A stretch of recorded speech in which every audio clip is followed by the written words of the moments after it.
Hello, today I'd like to answer a few questions about the Nissen family video. For question number one, I felt like Mrs. Nissen felt a lot of stress and guilt during the process of identifying her children. And I felt like she felt stressed because the audiologist didn't build a lot of rapport.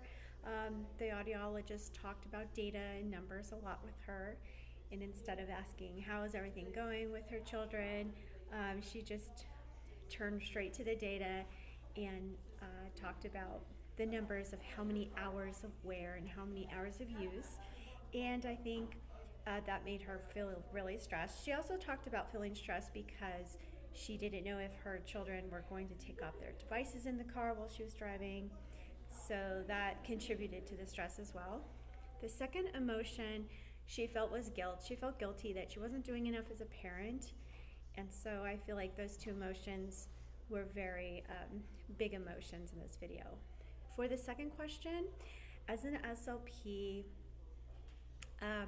or what information was new to me as an SLP, or the new information I gathered, is that building a really good rapport with the patient or caregivers or parents is paramount, because they will trust you, they will be less stressed, and they will listen to your information, they will feel confident and less stressed and guilt. So I feel like building that strong rapport is some new information I gathered after watching this video.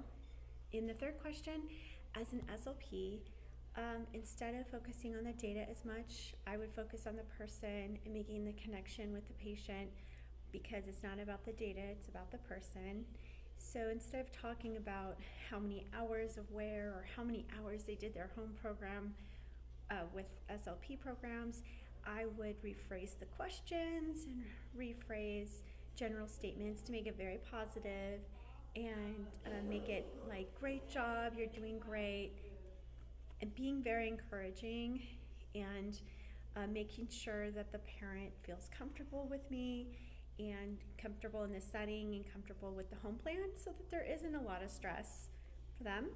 And the fourth question, I would like to do a lot of encouragement with the families to do outreach. This could be support groups, on social media, or support groups in the community.